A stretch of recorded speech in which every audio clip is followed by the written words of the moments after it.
Hey, everybody. Tom Stimulis with True North Group, and we're here for our Tuesday Facebook Live, sponsored by the Virginia Small Business Development Center.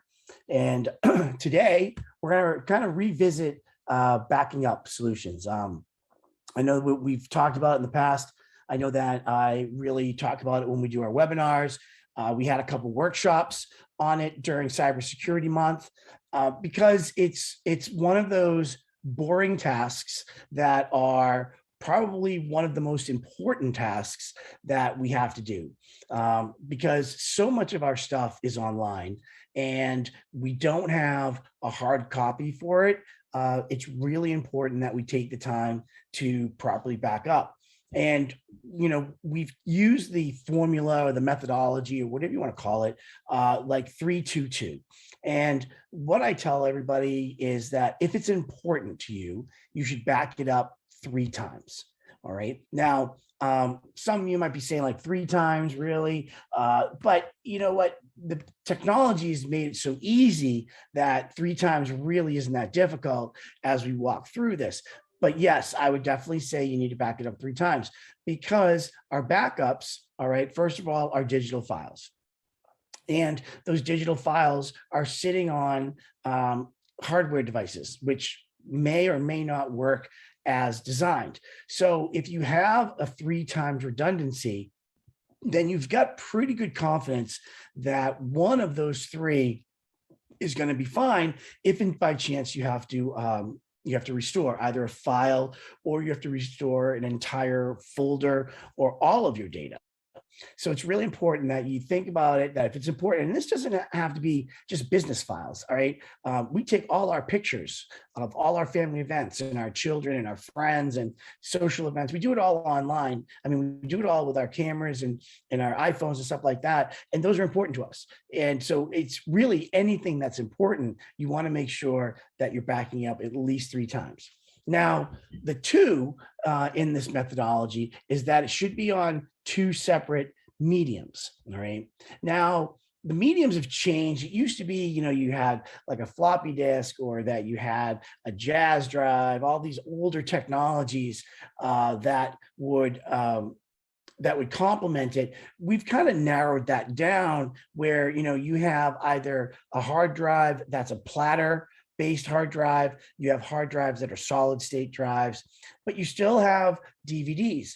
Now, remember, you're just backing up your data. You're not backing up, in this case, you're not backing up your entire operating system. I do recommend you do back up your entire operating system, but in this case, you can still use DVDs. So all those DVDs you guys sit in a closet, if you have that files, you can back some of that data up to that, and that way you have on a hard drive, like an external drive or a DVD. So you have it on a couple different mediums to give you the flexibility to do that. Now, a lot of people I know, we don't have DVD drives in our computers anymore. A lot of them are like peripherals, but you can definitely use different types of mediums, and that could be online or it could be an external hard drive. And then the other thing that I say is remember, back it up 3 times, 2 different mediums, and that could be, like I said, a hard drive, a solid state drive, a cloud implementation, something like that. And then 2 of them should be offsite. All right. So like for me, what I do is I have and I use Mac. So I have an external drive that I use my time machine on. And so I have that connected to my computer and it's always backing up to my time machine. So that's an external drive. I also use a product called iDrive. It's similar like Carbonite or any of the other online backup solutions. And what that does is it backs up all of my data to the cloud or to the iDrive servers. So that's completely off-site. So if by chance I lost my laptop in my backup or my hard drive, my external drive, then I would still be able to restore from that. And then lastly, all my data is still sitting in my iCloud. So I have my iCloud cloud solution. And because I use Office 365, I actually back it up to OneDrive. So I have 4 different backups for my data. So I mirror my data with my iCloud and my OneDrive. I use my time machine to back it up. So if I need a file that I might have deleted, it's very easy. And then I also use iDrive to back it up.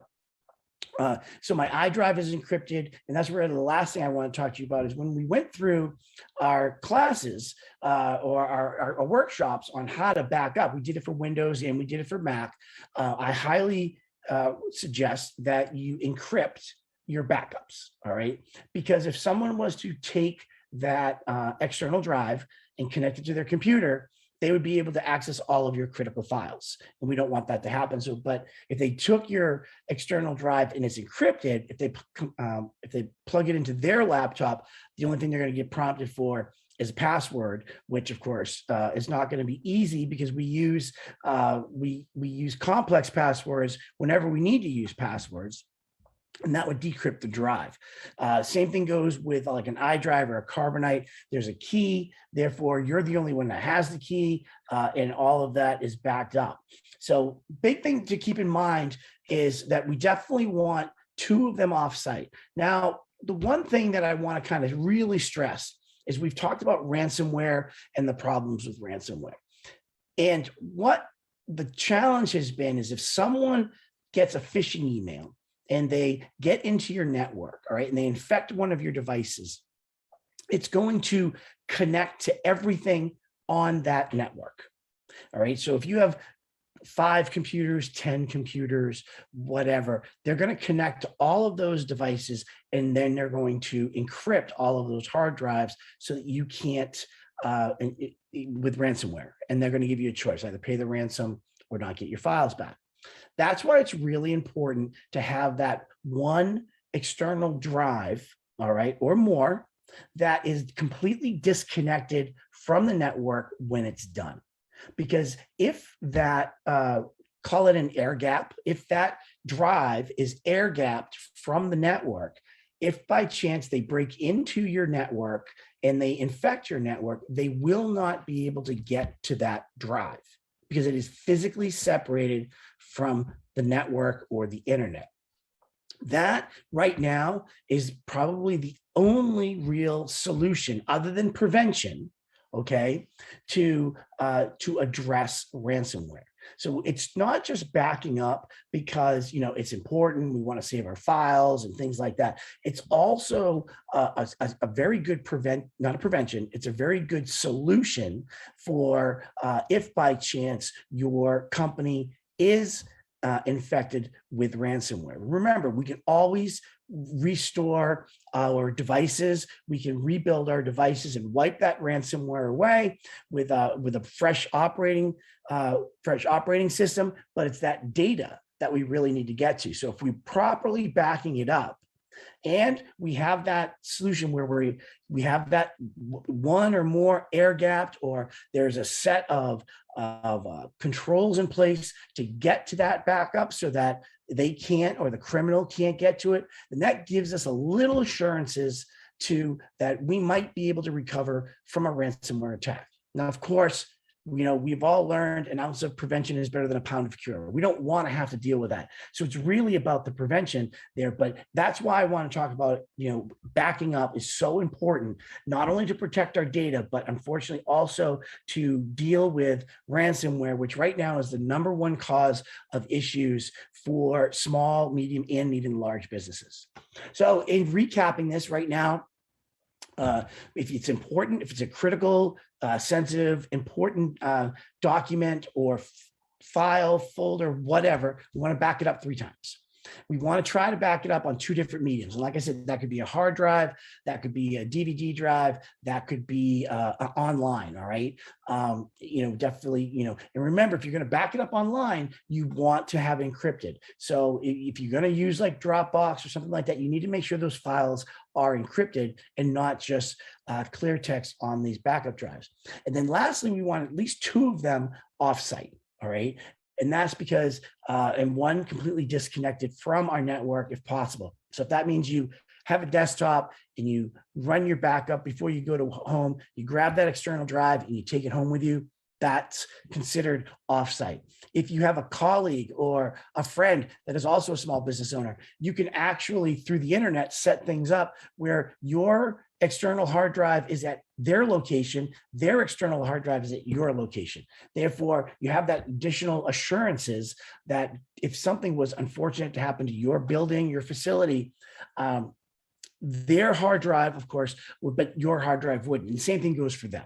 All right. So like I said, 322. As always, if you want to set up a meeting with me, just use the email in the notes. We're happy to do that. All of this comes at no cost to our clients through the SBDC. And once again, have a great Tuesday, and we look forward to seeing you next week. Bye.